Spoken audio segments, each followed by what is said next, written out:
Welcome to பணியும் வாய்ப்பும் 2025 Indian post ஜிடிஎஸோட notification announce பண்ணிட்டாங்க. இந்த வீடியோல ஜிடிஎஸ் போஸ்ட்னா என்ன, இதுக்கான எஜுகேஷன் குவாலிஃபிகேஷன் என்ன, எக்ஸாம் ஃபீஸ் என்ன, ஒன்ஸ் நம்ம எலிஜிபிளா இருந்தா எப்படி ஆன்லைன்ல அப்ளை பண்றது, அதான் நம்ம டீட்டெயிலா பார்க்க போறோம். இந்த போஸ்ட்டுக்கான கம்ப்ளீட் நோட்டிஃபிகேஷன் அப்ளை பண்றது எல்லாமே இந்த வெப்சைட் தான். இந்த வெப்சைட்டோட லிங்க் இந்த வீடியோட டிஸ்கிரிப்ஷன் அண்ட் கமெண்ட் செக்ஷன்ல கொடுத்துருக்கேன். அதை நீங்க கிளிக் பண்ணிக்கலாம். ஆர் எல்ஸ் வந்து கூகுள்ல போயிட்டு போஸ்ட் ஆஃபீஸ் ஜிடி போட்டாவே வெப்சைட் வரும். அதை நீங்க கிளிக் பண்ணாலும் இங்க தான் ஓப்பன் ஆகும். இதுல நோட்டிபிகேஷன் இருக்கு பாத்தீங்கன்னா, இதுல டிஸ்கிரிப்டிவ் நோட்டிபிகேஷன் கம்ப்ளீட் நோட்டிபிகேஷன் கொடுத்துருப்பாங்க. ஒன்ஸ் நீங்க இதை எடுத்து வந்துன்னா ரீட் பண்ணிக்கலாம். அதே மாதிரி ஒவ்வொரு சர்க்கிள் வைஸ் வந்து வேகன்சி இருக்கும். வேகன்சி மீன்ஸ் என்ன, டோட்டல் வேகன்சி 21,413. அதுல தமிழ்நாட்டோட வேகன்சி ஒவ்வொரு ஸ்டேட்டுக்குமே வந்துன்னா லோக்கல் லாங்குவேஜ் இம்பார்ட்டன்ட். அந்த லோக்கல் லாங்குவேஜ் நீங்க 10th வரைக்கும் முடிச்சிருந்தா மட்டும்தான் இது அப்ளை பண்றதுக்கு நம்ம எலிஜிபிளா இருப்போம். அதன்படி வந்து தமிழ்நாட்டுல தமிழ் வந்து உங்களுக்கு நீ 10th வரைக்கும் முடிச்சிருக்கணும். வேகன்சி எப்படி பார்த்தா 2292. ஸோ அதனால ஷார்ட்கட்ஸா சொல்லிடுறேன். என்னென்னலாம் நம்ம இம்பார்ட்டன்ஸ் இது அப்ளை பண்றதுக்கு முன்னாடி பார்க்கணும்னா, இது அப்ளை பண்றதுக்கான ஸ்டார்டிங் டேட் வந்து ஆல்ரெடி ஸ்டார்ட் பண்ணிட்டாங்க. 10th பிப்ரவரிலேருந்து ஸ்டார்ட் ஆகி லாஸ்ட் டேட் அப்படின்னு பார்த்தா 3rd மார்ச் வரைக்கும் இருக்கு. சப்போஸ் இது நம்ம அப்ளை பண்ணும்போது ஏதாவது நம்ம தப்பா கொடுத்துருக்கணும், அதை மாடிஃபை பண்றதுக்கான டேட்டுமே இருக்கு. 6th மார்ச் டு வந்து 8th மார்ச்ல நம்ம ஏதாவது தப்பா பண்ணா அதை மாடிஃபை பண்றதுக்கான டேட். நம்ம வேகன்சி படி தமிழ்நாடு பொறுத்தளவுக்கு 2292. மொத்த வேகன்சி 21 பிளஸ் வேகன்சி. அடுத்து இம்பார்ட்டன்ட் பார்த்தா இதுக்கான போஸ்ட் வந்து பாருங்களேன். Branch post master, assistant branch post master, இந்த ரெண்டு தான் ஜிடிஎஸ்ல கவர் ஆகும். அதுக்கான சேலரி இந்த இடத்துல மென்ஷன் இருக்கு. எலிஜிபிலிட்டி பொறுத்தவரைக்கும் ஏஜ்ல 18ல இருந்து 40 இருக்கும். இந்த 40க்குமே வந்து ரிலாக்ஸேஷன். நம்ம எஸ்சி எஸ்டி ஓபிசி கேட்டகரி அதுக்கான ரிலாக்ஸேஷன் 5 வருஷம் 3 வருஷம் வந்து எக்ஸ்ட்ரா இருக்கும். அடுத்து இம்பார்ட்டன்ட் பார்க்க வேண்டியது எஜுகேஷன் குவாலிஃபிகேஷன். இதுல ஜிடிஎஸ் போஸ்ட்டுக்கு 10th வந்து நம்ம முடிச்சிருக்கணும். அது சப்ஜெக்ட் பார்த்தா மேக்ஸ் அண்ட் வந்து இங்கிலீஷ் இருக்கணும். அதோட சேர்த்து லோக்கல் லாங்குவேஜ், இப்போ நம்ம தமிழ்னா தமிழ் வந்து 10th வந்து படிக்கும்போது அது வந்து லாங்குவேஜா இருந்திருக்கணும். இது ரெண்டு தான் குவாலிஃபிகேஷன் பொறுத்த அளவுக்கு மஸ்ட். அடுத்து பார்த்தோன்னா நம்ம அப்ளை பண்ணும்போது ரெஜிஸ்ட்ரேஷன் பண்ணும்போது சில பேருக்கு வந்து ஓடிபி வந்து ஸ்பேம்ல வரும். சில பேர் பார்க்க மாட்டோம். மெயிலோட ஸ்பேம்ல வந்து என்னன்னா இதுக்கான ஓடிபி வரும். சார் ரொம்ப பண்ணிக்கங்க. ஏன்னா நார்மலா பார்க்கும்போது வந்து சில பேர் வரலன்னு சொல்லிட்டு இருப்பாங்க. ஸ்பேம் ஃபோல்டர்ல பார்த்தீங்கன்னா இருக்கும். இது நிறைய ஸ்டூடெண்ட் ஃபேஸ் பண்ணுவாங்க. அதனால இந்த இடத்துல கொடுத்துருக்கேன். நம்ம டேரக்டா எப்படி அப்ளை பண்றது அதை பார்த்தலாம். அதுக்கு டேரக்டா வந்து அஃபிஷியல் வெப்சைட் வந்து அதுல ரெஜிஸ்ட்ரேஷன் இருக்குல்ல, இதை நான் ஃபர்ஸ்ட் டைம் ஜிடிஎஸ்க்கு அப்ளை பண்ண போறேன். நம்ம ரெஜிஸ்டர் பண்ணணும். அதுல ரெஜிஸ்ட்ரேஷன்ஸ் வந்து கிளிக் பண்ணினா இந்த மாதிரி ஓப்பன் ஆகும். இதுல என்ன கேட்பாங்கன்னா மொபைல் நம்பர், இமெயில், அப்ளிகேட்டோட name, father name, date of birth, gender. Mobile number பொறுத்தவரைக்கும் கொடுத்துட்டு இதுல வேலிடேட் அப்படின்னு சொல்லுவாங்க. அதாவது மொபைலுக்கு ஒரு ஓடிபி வரும், அதுதான் வேலிடேட். அதே மாதிரி மெயில், சில பேருக்கு மெயில் இருந்தா மெயில் ஐடி ஓப்பன் பண்ணிக்க அந்த மெயிலுக்கு வந்து வேலிடேட் பண்ணணும். அதுக்கும் ஒரு ஓடிபி வரும். நான் சொன்ன மெயிலுக்கு வந்து ஸ்பேம்ல வரும். அதையும் வந்து செக் பண்ணி கரெக்டா அந்த இடத்துல கொடுக்கணும். அடுத்து அப்ளிகேன் நேம் பொறுத்தளவுக்கு நம்ம 10th சர்டிபிகேட்ல என்ன இருக்கோ அதே மாதிரி கொடுங்க.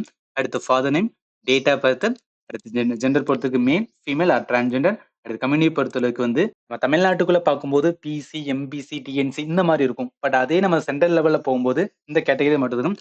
யூஆர் யூஆர் வந்துன்னா EWS economically weaker section, OBC. அடுத்து எஸ்சி எஸ்டி. இந்த பிசி, எம்பிசி, டிஎன்சி எல்லா கேட்டகரியுமே ஓபிசி கீழ தான் வரும். இதுல ஏதாவது உங்களுக்கு டவுட் இருந்துச்சுன்னா இந்த வீடியோட வந்து கமெண்ட் செக்ஷன்ல கேளுங்க. இந்த கம்யூனிட்டி கரெக்டா கொடுத்ததுக்கு அப்புறம் நம்ம செகண்டரி ஸ்கூல் வந்துன்னா எங்க வந்து பாஸ் பண்ணும். சர்க்கிள் மீன்ஸ் வந்து எந்த ஸ்டேட் அப்படின்னு கேட்பாங்க. நம்ம தமிழ்நாடுல பாஸ் பண்ணா டைரக்டா தமிழ்நாடு கொடுக்க வேண்டியதான். இல்ல கேண்டிடேட் வந்து பாண்டிச்சேரி இருக்கலாம். நீங்களுமே இதை தான் கொடுக்கணும்னா தமிழ்நாடு தான் கொடுக்கணும். சர்க்கிளை பொறுத்தவரைக்கும் நீங்க பாருங்க, தமிழ்நாடு அண்ட் பாண்டிச்சேரி ரெண்டுமே இதுதான் கொடுக்கணும். தமிழ்நாடு தான் கொடுக்கணும். ஸோ இது வந்து கரெக்டா கொடுக்கணும். அடுத்து வந்து நம்ம 10th வந்துன்னா எந்த இயர் பாஸ் பண்ணணும், இயர் வந்து ப்ராப்பரா கொடுங்க. அடுத்து இந்த டெக்ஸ்ட்டை கொடுத்து சப்மிட் கொடுக்கணும். இந்த மாதிரி ஓப்பன் ஆகும். ஓப்பன் ஆனே கீழே நல்லா வந்து ஸ்க்ரோல் பண்ணுவாங்க. ஒன்ஸ் வந்தோம் அப்படின்னா இந்த இடத்துல ஆதார் நம்பர் கேட்பாங்க. உங்களோட ஆதார் நம்பர் ப்ராப்பரா இந்த இடத்துல மென்ஷன் பண்ணணும். அடுத்து பர்சன் வித் பெஞ்ச்மார்க் டிசபிலிட்டி, நம்ம பிடபிள்யூடி கேண்டிடேட் இருந்தோம்னா நம்ம இந்த இடத்துல வந்துன்னா எஸ்ன்னு கொடுக்க வேண்டியதான். அப்படி கொடுத்தோம்னா டைப் ஆஃப் டிசபிலிட்டி கேட்பாங்க. அதுல வந்து நம்ம செலக்ட் பண்ண வேண்டியது இருக்கும். என்ன கேட்டகரின்னு செலக்ட் பண்ணி அதுக்கு ஏத்தாப்புல நம்ம கொடுக்க வேண்டியது இருக்கும். இல்ல பர்சன் வித் பெஞ்ச்மார்க் டிசபிலிட்டி இல்ல அப்படின்னா நோ டைரக்டா கொடுத்தலாம். அடுத்து நம்ம 10th ஸ்டாண்டர்ட்ல என்ன லாங்குவேஜ் ஸ்டடி பண்ணணும்னு கேட்டிருக்காங்க. இந்த இடத்துல நம்ம தமிழ்நாட்டில் இருக்கனால டைரக்டா வந்து தமிழ் இருக்கும். அதை சர்ச் பண்ணி வந்து தமிழ் வந்து ஓகே கொடுத்துட வேண்டியதான். அடுத்து நம்ம ஆல்ரெடி வந்து எம்ப்ளாய்டா இருக்கோமா, ஏதாவது ஒரு கம்பெனில வேலை பார்த்துட்டு இருக்கோமான்னு கேட்குறாங்க. அதுல இருந்தீங்கன்னா எஸ் கொடுத்து அந்த ஆல்ரெடி வேலை பார்க்குற கம்பெனியோட எம்ப்ளாயர், அதாவது வந்து மேனேஜர் இருக்காங்க இல்ல வந்து ஓனர் இருக்காங்கன்னா அவங்க என்ஓசி வந்துன்னா லெட்டர் இருக்கும். நான் அப்ஜெக்ஷன் சர்டிஃபிகேட், அந்த சர்டிஃபிகேட் வாங்கிருக்கீங்கன்னா அது எஸ் கொடுத்து கொடுக்கணும். இல்ல நான் எம்ப்ளாயி இல்லைன்னா டைரக்டா வந்து நோ கொடுத்துட வேண்டியதான். அது கொடுத்ததுக்கு அப்புறம் போட்டோ வந்து நம்ம அப்லோட் பண்ணணும். நம்மளோட சிக்னேச்சர் அப்லோட் பண்ணணும். சப்போஸ் இந்த சைஸ்க்கு வந்து என்னால போட்டோ மாத்த முடியலன்னு நினைச்சேன், கூகுள்ல போயிட்டு வந்துன்னா அந்த சைஸ்ல என்ன கேட்டிருக்காங்களோ அதே சைஸுக்கு என்ன பண்ணா நம்மளால மாத்த முடியும். இந்த இடத்துல 50K வரைக்கும் வந்துன்னா உங்களோட போட்டோ சைஸ் இருக்குன்னு சொல்றாங்க. அப்ப என்னன்னா போட்டோ வந்து 50K அப்படின்னு போடுவோம். போட்டோ அண்டர் 50K அப்படின்னு போடுங்க. நிறைய வெப்சைட்ஸ் வரும். அதுல இந்த வெப்சைட் ஏதாவது ஒரு வெப்சைட் வந்து ஓபன் பண்ணி அது வந்து என்ன பண்ணிக்கலாம்னா நம்ம வந்து ரீசைஸ் பண்ணிக்கலாம். ஒன்ஸ் நம்ம சப்மிட் கொடுத்தோன்னே இந்த மாதிரி ஓப்பன் ஆகும். அதாவது இன்னொரு வாட்டி வேலிடேட் பண்றது. நம்ம கொடுத்தது எல்லாமே கரெக்டா தான் நம்ம கொடுத்துருக்கோமா அப்படின்னு ஒரு வாட்டி செக் பண்ணிட்டு கீழ வந்து ஐ ஹியர் பை டிக்ளேர் இருக்கும். அத கிளிக் பண்ணிட்டு கீழ வந்தோம்னா சப்மிட் இருக்கும். சப்மிட் கொடுத்தா ரெஜிஸ்ட்ரேஷன் சக்சஸ்ஃபுல்லா வந்து சப்மிட் பண்ண மாரி இருக்கும். ஒன்ஸ் நம்ம சப்மிட் கொடுத்தோனே நம்மளோட ரெஜிஸ்ட்ரேஷன் சக்சஸ்ஃபுல்லா வந்து ஆயிருச்சு அப்படின்னு சொல்லிட்டு ரெஜிஸ்ட்ரேஷன் நம்பர் வரும். நம்ம ஃபோனோட நம்பருக்குமே என்னன்னா ஒரு மெசேஜ் வரும். இதுக்கப்புறம் இந்த ரெஜிஸ்ட்ரேஷன் நம்பர் வச்சு கன்டின்யூ டூ அப்ளை கொடுக்க வேண்டியதுதான். இந்த மாதிரி ஓப்பன் ஆகும். இதுல நம்ம ஃபோன் நம்பருக்கு வந்துனா நம்ம ரெஜிஸ்டர் ஃபோன் நம்பர் கொடுத்தோம்ல, அந்த நம்பருக்கு ஒரு ஓடிபி வரும். அத இந்த இடத்துல வந்துனா ஓடிபில மென்ஷன் பண்ணிட்டு இந்த டெக்ஸ்ட் இங்க மென்ஷன் பண்ணிட்டு நெக்ஸ்ட் அப்படின்னு கொடுக்கணும். அடுத்து இந்த மாதிரி ஓப்பன் ஆகும். இது அப்படியே வந்து கீழ நல்லா ஸ்க்ரோல் பண்ணிட்டு வந்தீங்கன்னா, இதுல நம்மளோட அட்ரஸ் டீடைலையும் குவாலிஃபிகேஷன் டீடைலையும் கேட்பாங்க. இதுல நம்ம அட்ரஸ் மீன்ஸ் என்ன? நம்ம ஹோம் அட்ரஸ் கொடுக்க வேண்டியதுதான். சில பேர் நீங்க ஏதாவது ஒர்க் பண்ணிட்டு இருந்தீங்கன்னா, அதோட கம்யூனிகேஷன் அட்ரஸ். இப்ப எங்க பிரசன்ட்டா இருக்கீங்களோ அதோட அட்ரஸ். பெர்மனன்ட் மீன்ஸ் வந்து நம்மளோட ஹோம் அட்ரஸ். அடுத்து குவாலிஃபிகேஷன் டீடைல். இதுல circle year of passing already நம்ம கொடுத்தனால அப்படியே வந்து எடுத்துக்கிறோம்.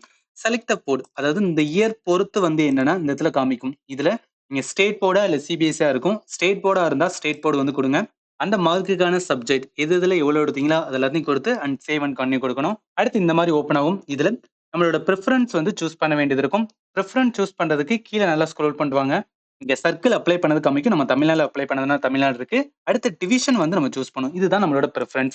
இந்த செலக்ட் டிவிஷன்ஸ் அப்படின்னு கொடுத்தீங்கன்னா, இதுல ஒவ்வொரு டிஸ்ட்ரிக்ட் காமிப்பாங்க. இதுல என்னென்ன டிஸ்ட்ரிக்ட்லாம் வந்து இருக்கு அப்படின்னு நீங்க டீட்டெயிலா பார்க்கணும்னா, அதுக்கு அபிஷியல் வெப்சைட்லயே போயிட்டு அதுல இந்த மாதிரி தான் வரும்ல. இதுல தமிழ்நாடு அப்படின்னு இருக்கும் 19ல. தமிழ்நாடு நீங்க கிளிக் பண்ணீங்கன்னா, இந்த மாதிரி ஓப்பன் ஆகும்.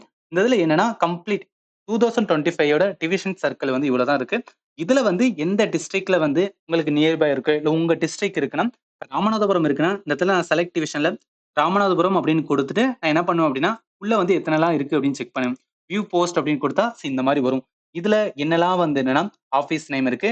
அதே மாதிரி போஸ்டோட நேம் இருக்கு. இது எல்லாத்தையும் கீழ வந்துனா நீங்க கம்ப்ளீட்டா பார்த்துட்டு இந்த மாதிரி ஒவ்வொரு டிஸ்ட்ரிக்ட்மே வந்துட்டு இருக்கும். அத பார்த்துட்டு நீங்க என்ன பண்ணிக்கலாம்னா, இந்த இடத்துல வந்து நம்ம பிரெஃபரன்ஸ் வந்து கொடுக்கணும். இந்த டிவிஷன் கொடுத்தோனே இந்த இடத்துல declaration I have declared that. Just வந்து என்னன்னா, நம்ம கொடுத்தது எல்லாமே வந்துன்னா உண்மைதான். எதுவுமே பொய் கிடையாது. அப்படி பொய்யா இருந்துச்சுன்னா என் மேல என்ன ஒரு ஆக்ஷன் வேணா எடுத்துக்கலாம். அப்படின்னு சொல்லி கொடுத்துருப்பாங்க. அது எல்லாத்தையுமே ஒன்ஸ் வந்து ரீட் பண்ணதுக்கப்புறம் சேவ் அண்ட் ப்ரொசீட் கொடுக்க வேண்டியது. இதுல ஒரு எக்ஸாம்பிள் டிவிஷன்ல நான் ராமநாதபுரத்தை கொடுத்துருக்கேன். அதனால என்ன ராமநாதபுரத்துல இருக்க டிவிஷன் எல்லாமே அந்த இடத்துல காமிச்சிருக்காங்க. அதோட ஆஃபீஸ், போஸ்ட் ஆஃபீஸோட நேம், என்ன போஸ்ட்ருக்கு எவ்வளவு சம்பளம், நம்ம கேண்டிடேட் வந்து போஸ்ட்டுக்கான பிரெஃபரன்ஸ். அதாவது நீங்க ராமநாதபுரம் டிஸ்ட்ரிக்டா இருந்தீங்கன்னா, அதுல உங்க ஊர் பக்கத்துல வந்துன்னா ஏதாவது போஸ்ட் ஆஃபீஸ் இருக்கான்னு பாருங்க. அத பிரெஃபரன்ஸ் வந்து நம்பர் 1 குடுங்க. இந்த மாரி கம்ப்ளீட்டா வந்துன்னா, ராமநாதபுரத்துல மொத்தம் வந்துன்னா 4 பேஜ்க்கு என்ன குடுத்துருக்காங்கன்னா, இருக்கிற போஸ்ட் ஆஃபீஸ் எல்லாத்தையுமே வந்து குடுத்துருக்காங்க. இந்த இடத்துல வந்து மொத்தம் 34 வந்து என்னன்னா டிவிஷன் இருக்கு. இந்த 34ல எது உங்களுக்கு நியர் பை இருக்கோ, அதுக்கு நீங்க என்னன்னா ஒவ்வொன்னா வந்துட்டு நம்பர் குடுக்க வேண்டியது தான். ஃபைனலா பேமெண்ட்க்கு இந்த மாரி ஓப்பன் ஆகும். இதுக்கு நீங்க முன்னாடி வந்து பிரெஃபரன்ஸ்ல நம்பர்ல குடுக்கணும். 1, 2, 3 அப்படின்னு மொத்தம் எத்தன போஸ்ட் உங்களுக்கு காமிக்குதோ, அந்த போஸ்ட் எல்லாத்தையும் ராமநாதபுரம் குடுக்கும்போது 34 இருந்தது. 1ல இருந்து 34 எந்த இதெல்லாம் உங்களுக்கு நியர் பை இருக்கோ, அத நீங்க குடுத்து சப்மிட் குடுத்தோம்னா லாஸ்ட்ல வந்துன்னா ஃபைனலா பேமெண்ட் வரும். பேமெண்ட்ல ரூ. 100 பே பண்ண வேண்டியது இருக்கும். இதுக்கு நம்ம மேக் பேமெண்ட் அப்படின்னு குடுக்கணும். இதுல 2 விதமா பே பண்ணலாம். ஒண்ணு வந்துன்னா ஜிபே அந்த கியூஆர் கோட் அத வச்சு வந்து பே பண்ணலாம். ஆர் எல்ஸ் வந்து நம்மளோட வந்துன்னா கார்டு இருந்துச்சு, ஏடிஎம் கார்டு இருந்துச்சுன்னா, அந்த ஏடிஎம் கார்டு வச்சு பே பண்ணிக்கலாம். நம்ம பேமெண்ட் ஆப்ஷனும் கிளிக் பண்ணோனே இந்த மாரி ஓப்பன் ஆகும். இதுல credit card, debit card, net banking, UPI, wallet, QR. இதுல வந்து ஜிபே இருந்துச்சுன்னா, நீங்க யுபிஐ குடுத்து டைரக்ட்டா பண்ணிக்கலாம். இல்ல கியூஆர் நீங்க வந்து ஜிபே இல்ல பேடிஎம் யூஸ் பண்றீங்கன்னா, அது கியூஆர் கோட் வந்து ஸ்கேன் பண்ணி கூட நம்ம பண்ணிக்கலாம். நீங்க கியூஆர் கோட் அப்படின்னு குடுத்தீங்கன்னா, இந்த இடத்துல செலக்ட் கியூஆர் அப்படின்னு சொல்லி பீம் யுபிஐ ஃபார் எக்ஸாம்பிள் இந்த இதெல்லாம் மேக் பேமெண்ட் அப்படின்னு ஓப்பன் பண்ணா இந்த மாதிரி கியூஆர் ஓப்பன் ஆகும். இதுல வந்து நம்ம பே பண்ண வேண்டியதுதான். ஒன்ஸ் நம்ம பே பண்ணி முடிஞ்சோனே அப்ளிகேஷன் சப்மிட்டட் சக்சஸ்ஃபுல்லி அப்படின்னு வரும். அவ்வளவுதான் இது கம்ப்ளீட் ப்ராசஸ் வந்து முடிஞ்சிருது. இதுல ஏதாவது உங்களுக்கு டவுட் இருந்துச்சுன்னா இந்த வீடியோட கமெண்ட் செக்ஷன்ல மென்ஷன் பண்ணுங்க. தாராளமா உங்களுக்கு ஆன்சர் பண்ணேன். ஃபைனலி தேங்க் யூ ஃபார் வாட்சிங் and have a nice day.